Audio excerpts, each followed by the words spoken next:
Suncor Energy just had an absolutely insane third quarter.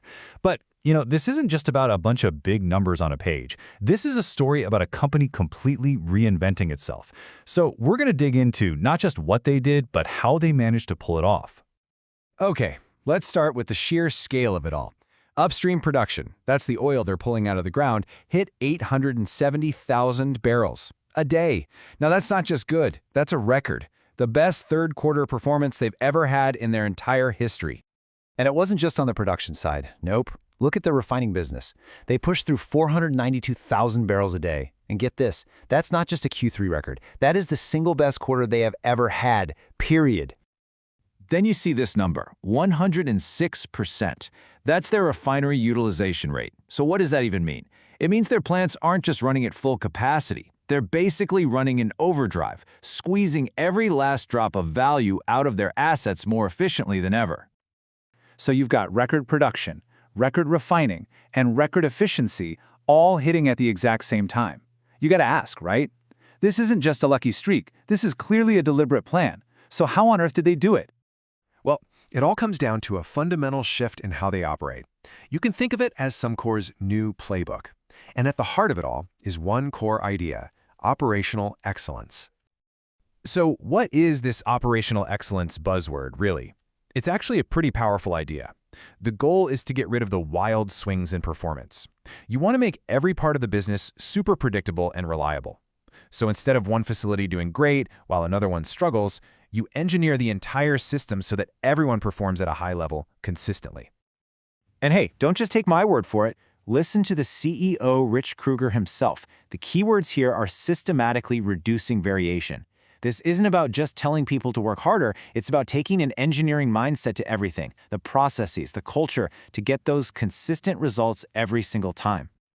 This chart right here, it explains the whole thing perfectly. In the past, you might have this huge gap between your best performing assets and your worst. Suncor's new playbook is all about shrinking that gap. Because when you bring those lower performers up, you don't just solve a few problems, you raise the average for the entire company. You literally create a new, higher standard for what normal looks like. Okay, so that's the big idea.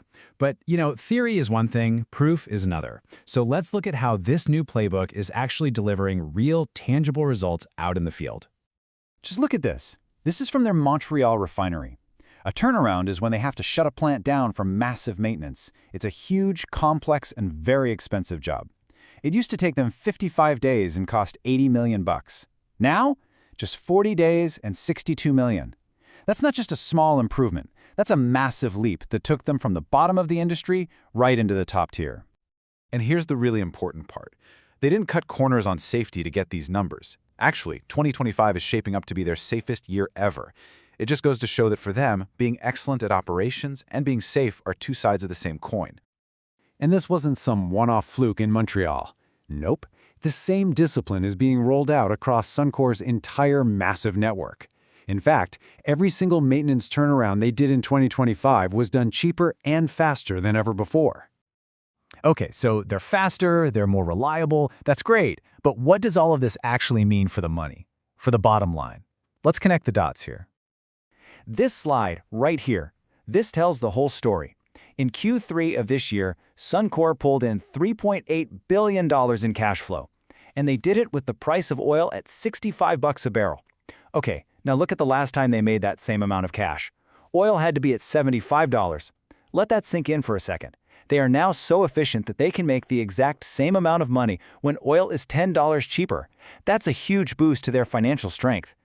And because Suncor is what we call an integrated company, this efficiency isn't just stuck in one corner of the business. It's a wave that flows right through the whole system, from the giant mines in the oil sands, through the high-tech refineries, and all the way to the gas pump at your local Petro-Canada. So it's pretty clear this record-breaking quarter wasn't an accident. It's the payoff from a very deliberate strategy, and it gives us a really good clue about where the company is headed from here. And you know who else thinks so? Suncor themselves. They've just updated their official forecast for the rest of the year, and they've raised their targets on everything. Production, refining, sales, all of it. They're basically telling the world, yeah, this new level of performance, this is the new normal for us. Which brings us to the big final question, doesn't it? The oil and gas world is famously unpredictable, but by focusing like a laser on the things it can control, its own day-to-day operations, Suncor is trying to build a fortress of predictability in a very volatile industry. The question is, have they actually cracked the code? Have they found a new formula for success? Well, only time will tell, but this quarter was one heck of a statement.